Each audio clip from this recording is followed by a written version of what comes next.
Welcome to Anna IAS academy. இந்த வீடியோவில் நம்ம எதை பற்றி பார்க்க போகிறோம் அப்படின்னு கேட்டிங்கன்னா, வேள்விக்குடி செப்பேடு அப்படின்னு பார்க்க போகிறோம். சரிங்களா?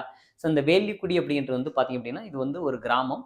இந்த வேள்விக்குடி கிராமத்தை முதல்ல தானமாக, அதாவது கொடையாக வழங்கியவன் யாருன்னு பார்த்தீங்க அப்படின்னா, நமக்கு முதுகுடுமி பெருவழுதி அப்படின்ற நம்ம பார்த்தீங்கன்னா சங்க காலத்தை சார்ந்த பாண்டிய மன்னன் தான் கொடுக்குறான். சரிங்களா? நம்ம கூட பார்த்துருப்போம் இல்லையா? ஸோ முதல் சங்கம், இடைச்சங்கம் அதில் வரக்கூடிய நமக்கு பார்த்தீங்க அப்படின்னா, இந்த முதுகுடுமி பெருவழுதி தான் இந்த வேள்விக்குடி அப்படின்ற நிலத்தை தானமாக கொடுக்குறான். சரிங்களா?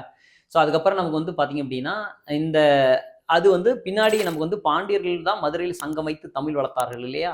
பிறகு பார்த்தீங்கன்னா, களப்பர்கள் ஆட்சியை கைப்பற்றுறாங்க. அதை தான் சங்கம் மருவிய காலம், இருண்ட காலம் அப்படின்லாம் சொல்றோம்.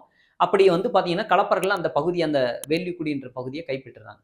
பிறகு பார்த்தீங்க அப்படின்னா, இதே பாண்டிய மன்னன் யார் பார்த்தீங்க அப்படின்னா, ஜடில பராந்தக நெடுஞ்சடையான் என்ற பாண்டிய மன்னன் என்ன பண்றான்னா, அந்த வேள்விக்குடி கிராமத்தை களப்பர்கள் கைப்பற்றி மீண்டும் அதை கொடையாக வழங்கிய பற்றி செய்தி தான் நமக்கு இந்த வேள்விக்குடி செப்பேடு கூறுகிறது.